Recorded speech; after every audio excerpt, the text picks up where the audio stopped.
Hey guys, here we go again. It's Monday Live. You know, we have a lot of things to talk about. You know, I went to Universal Studios, places like that. I'm going to give you a whole description of it, parts of the places and what we did and so on and so forth. You know, most countries have a mob. You know, these are countries that fought in civil wars and stuff. They're tough people, good people, and they formed groups, and some of them call it Mafia groups, some of them call it a mob. But no, I never heard of the Moroccan mob. Tutti Santé is one of my favorite places. Excellent food. They make their own macaroni. The raviolis are great. I go there quite often. I love their food. I think they're one of the best. I know there was a mob in Ohio. It wasn't really a big mob. Powerful little group. I never really dealt with them, but I knew they were there. I'm feeling pretty good for my age. I really am. I'm just starting to join the gym and starting to work out a little bit again. I can't work out too much. At my age now, I got a bad back. So when I work out, I suffer for a couple of days. I'm doing good. With my age, I'm doing pretty good. I knew Nicky Scarfo very well. A hit that I did, Johnny Keys, made Nicky Scarfo to become the boss of the family. He got paranoid. He was killing people left and right. I think it was a tremendous mistake. A lot of guys flipped because he was just killing people for no good reasons. That scares the shit out of everybody. So I think he made tremendous mistakes by doing those things. And he shouldn't have been so paranoid. Salvatore Testa was the worst hit he did. Phil the Chicken Man Testa was his buddy for a lot of years. When he was in trouble, Phil the Chicken Man Testa is the guy who got him out of trouble. Salvi was Phil's son. Phil the Chicken Man Testa was killed during the war. Later, he got jealous of the kid. The kid was a rising star. Big kid, nice built, good-looking kid, loyal to him, and he killed him for just a piss-poor reason. These are things that bring you down. This is what brought Nicky down. That was the start of everybody got scared. If he could kill him, he can kill all of us, was the theme, and it destroyed him. That hit destroyed him.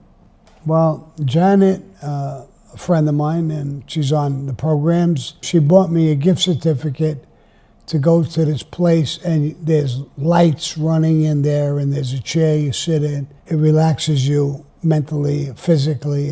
It does all of that stuff. And I went there. I appreciate it. I want to thank her personally for that. And it was great. I walked out. I was relaxed. I thought I was in space for a little while. All the machines are just running with colors and stuff like that. It blocks any thoughts that you have, so your mind is relaxing. I didn't know anything about it. That's what the people there explained to me. And then the chair vibrates. It squeezes certain parts of you, my legs, and then you hit another button, the back thing goes off, and it's rotating around your back, vibrating a little bit. It was great. I want to thank you, Janet. It was a great gift. I took one of the girls who were working with me, Megan, and she was in one side on a chair, and I was on the other side. I almost fell asleep for a while. It was that comforting. It was good. Well, the Philadelphia family was a powerful family, but I mean, there was a lot of families, Chicago and, Florida and different places. There was powerful bosses at different times. But Philadelphia, I think, was close to, our thinking in New York. And the same thing with the family in New Jersey, the Cavalcanti family. They weren't a big, powerful family, but mentally they were close with us and thought like us a lot. No, I think he should have did it real quick. Roy DeMeo became a serial killer. We're not about that. We don't kill women. We don't kill children. We don't kill police intentionally. I mean, if there's a hit going down and a cop gets involved, there's no question that we would kill him. Roy DeMeo was killing people for no reason whatsoever. We don't do that. So I think Castellano was 100% right in taking him out. Yes, thank you so much about the happy birthday. She's doing great. She owns a place in New Jersey, the Body Depot, and I wish she was here. She does great facials and stuff like that. She's been an esthetician in Arizona, then New York, and now in New Jersey. She's licensed in 3 different states. She really knows what she's doing, and she cares about it. That's the important part. When she does somebody, she's not looking at the money end of it. She wants to see results. And she's getting a nice size following there. She's real happy with her friends. My little baby Ramona, which is she's like a niece to me. Not a blood niece, but she's like a niece to me. And so she's with her friends, Ramona and a bunch of them. She's having a blast. She's got a daughter. She's a grandmother now. My granddaughter had a baby boy. So she's a grandma. I'm a great-grandfather. So she's doing great. Thanks for asking. And no, I never met him. I knew of him, but I never met him. I knew him very, very well. He was a good friend of mine. When I got out of prison, I conversed with him for a while. He passed away. Some guy was he had artwork, and I was talking to the guy that he was staying with, but now he passed away. And but yeah, I knew him very, very well. He was actually an in-between guy with Nino Gaggi and Roy DeMeo. He would bring all the messages and stuff back and forth, and he was a pretty good guy. He was in the military. He was a special forces guy in the military. Tough guy, but a good guy. The government killed more people than you have hair on your head, without a doubt. First of all, they killed with the Mafia a bunch of times. Gregory Scarpa was an informant most of his life. They're doing a movie about him.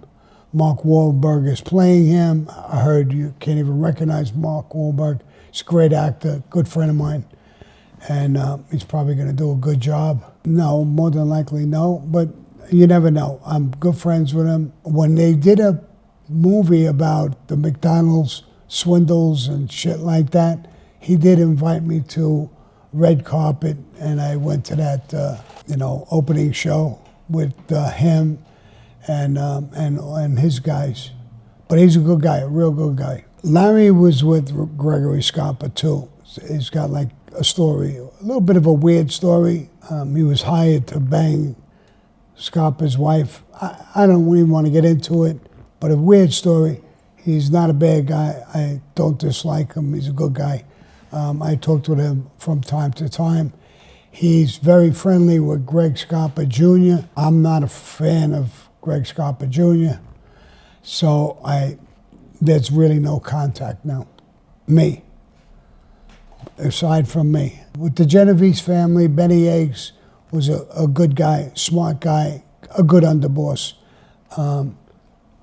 He brought messages back and forth and stuff like that. So I would have to say Benny Eggs was a great underboss. He went away. I think he died now. I'm almost positive he's dead. No, I don't think so. Most guys in the Mafia, we eat, we hang out, we sit on our ass a lot. There ain't too many tinies in the Mafia. Most of us are fat. Fat Eddie, fat this, fat Bruce. So, no, it doesn't ring a bell. Yeah, well, we had the house in Bull's Head, two different houses right in Bull's Head. It was a great place for us to live. I don't know what it's like now, but it was really great back then. My mother, because if she found out I was in the Mafia, she'd hit me with a fucking broom, a baseball bat.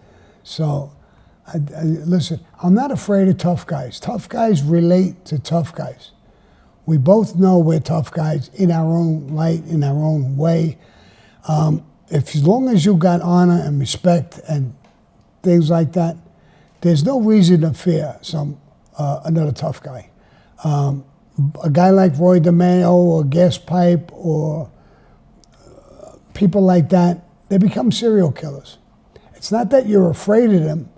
You can never be friends with a guy like that. You don't know why he's killing, for what reason. You don't know what's going through his head. So you kind of want to stay away from people like that. I know I did. So it's not that I'm afraid of him. I'm afraid of what the fuck he might do. So, some of these stalkers, they'll stalk people, they'll kill the person. You got to be afraid of them, too. actors have that, actresses have that all the time. So, you know, when you can't predict what a person is or what he's like or she, because there's women who are dangerous as well. And I've experienced that a few times, experiencing it right now. I think right in the beginning, I was a little green and I was learning and understanding. I was in the Colombo family, and the Colombo family under the Persicos were dangerous people. Killed this guy, beat this guy up, do this, do that. When I got into the Gambino family under Toto Arello and Paul Castellano, was my favorite time. Well, actually, Carlo Gambino was there when I first got there. It was my favorite time. They were more business-minded, did all kinds of different things with unions. I was in construction. It fit me like a glove. And they were able to kill you or hurt you, but they weren't obsessed with that shit. Toto would teach me, we can always use violence. Let's use it as a last resort. That stuck with me all my life. So I never became kill crazy, even though I was involved in 19 murders. I did that on orders from different families, different bosses, because I was good at it, not because I liked it. So I liked being under Toto Arello. I still think about him. Every time I make moves, business deals, or whatever it may be, I think back, what would Toto think? What would Toto do? I'm going to give you a small story to show you what Toto was. He was going to open a crap game. I was young. I was under him. I wasn't made yet. He was opening up a crap game. He was giving different guys pieces of it. And I didn't get a piece. And I got up enough courage to say, Toto, why ain't I getting a piece of the game? And he looked at me square in the eyes and told me, you don't gamble. What do you bring to the table? And I thought about it. He was 100% right. He helped me in every way humanly possible, but he made sense. He wasn't just going to pay me a piece of the game when I brought nothing to the table. Why would he do that? The money goes up, not down. 1. 2, he was 100% right. But anything else I did in life, he's always there to help me, whether it was money, situations, whatever it was. So it wasn't that he didn't like me. It was that he used the reality of I brought nothing to that game. The guys he did give a piece to were gamblers. Their friends were gamblers. They could pack the joint. And there was no reason to give me a piece. It's not that he didn't like me, but he used reasoning in his thoughts. That's what that taught me. I don't know of specific stories, but I know one thing. If you were a child molester and you were into life, you would wind up dead. If you were a serial killer like Roy DeMeo, you wound up dead. There was reasons and things we wouldn't do. And another thing we wouldn't do is hurt women or kill women.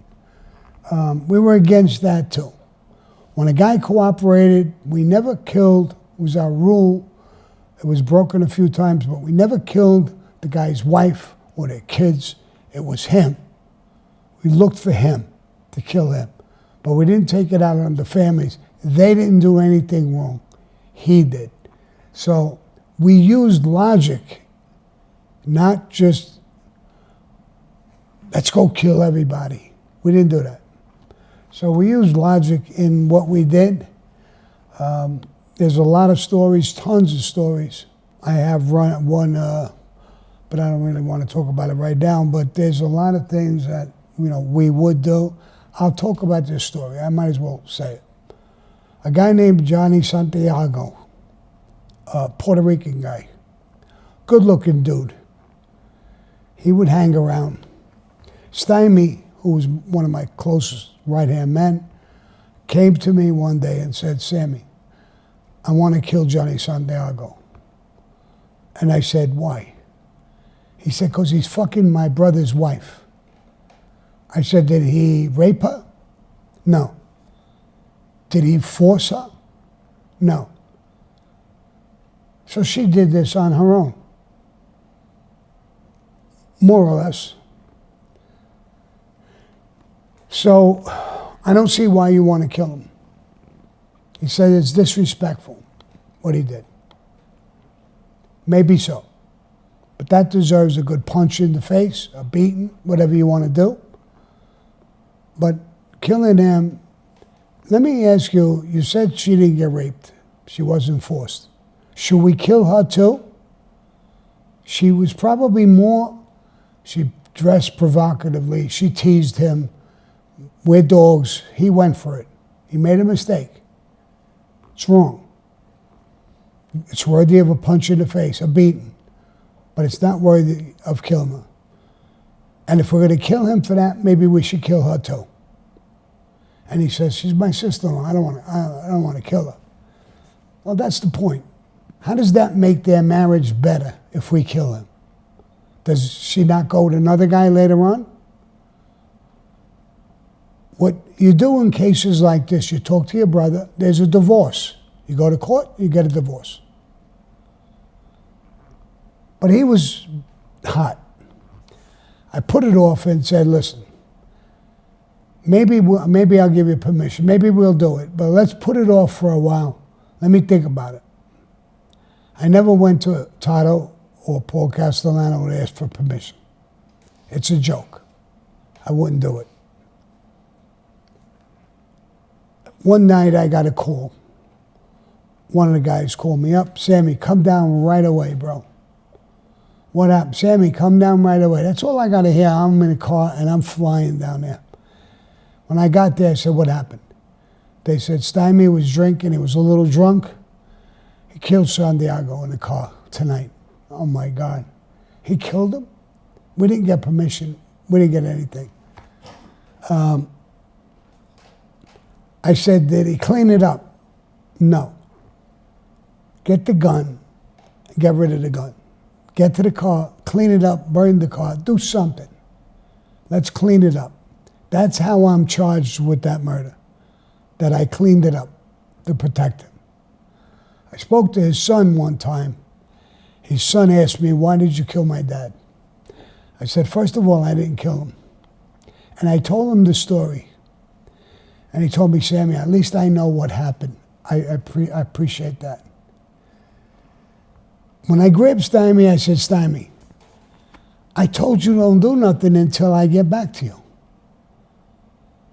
I didn't ask Tato, I didn't ask Paul. We just did a fucking hit off the record. And I shouldn't even say we, you did. You didn't even get my permission. And that's a requirement in the mob. And you know why I put it off? Why? Because I wanted you to calm down. After a while, you would realize that it's not the worst thing in the fucking world. She took part in the fucking thing. And you would forget it. Forgive it. Or go down and I told you, we can give him a beating. You can give him a beating if you want that. And tell your brother to get a fucking divorce. But now we murdered the guy. We don't do that. Don't ever fucking do that again. And we got past it. So things like that are not done, are not tolerated. I'm actually charged with it like I did it. Once I knew about it or cleaned it up, I got charged with it. I'm not involved in that murder in no way, shape, or form. That's what I told his son. I sympathize with you. It was a nightmare for me as well. I mean, I don't feel for the guy like you did. So anyway, there's a lot of things that happen in the life, and people don't understand the circumstances of it. When you understand the circumstances of it, sometimes you could understand why these things happened. I'm glad the son felt that way, and I hope other people feel that way. Not everything you're charged with. If you know about a murder, you could be pinched because you didn't go to the police and tell the police. Now, I obviously was never going to go to the police and tell the police he wants to kill him or some bullshit like that. So anyway, I don't know why I told the story. What the question was, I forgot. But That's the story on that, Johnny Santiago. Vito Genovese was a real tough character. I didn't know him at all. It was a little bit before my time. Was a real dangerous guy, tough guy. I know when he passed away, he left it to someone, and I forgot his name, and then it went to Fat Tony Salerno, and then after a while, it went to Chin Gigante. But I never knew Vito Genovese. I never even met him. I didn't meet them. They were in Canada. They're actually part of the Bonanno family. There was a captain who was involved there, the Rizzutos. I knew of them. I knew they existed. They belonged to the Bonanno family. And then they broke away and created their own little family. The Mafia allowed that to happen and just left it alone. They did get involved with us, involved in a few murders and stuff like that later on. But that's who they are. Yeah, I don't know them personally, but I know of them. Breaking the rules. There's a whole bunch of rules set. When you break those rules, you die. And there's all kinds of rules that'll do that. When we become made guys, we become brothers. Now, if me and you are made and we're brothers, your wife becomes my sister-in-law because we're brothers. Your kids become my nieces and nephews. Supposing I have sex with your wife, my sister-in-law, I would die for that. If I had sex with your daughter, I would die for that. There's a lot of rules. If you're a made guy and you raise your hands to another made guy, you die for that. We're not allowed to raise our hands to one another. And if a made guy raises his hands to you and you both know you're both made, you could fight back, and if you can kill him right on the spot, kill him. So there's becoming an informant, you will be killed. So there's a lot of rules that you can break that get you killed. Another thing is fucking around with a boss in a stupid way, in any which way. You got to remember, all he's got to do is get his whatever crew he wants and says, kill him, and you get killed. I don't care what the reason is.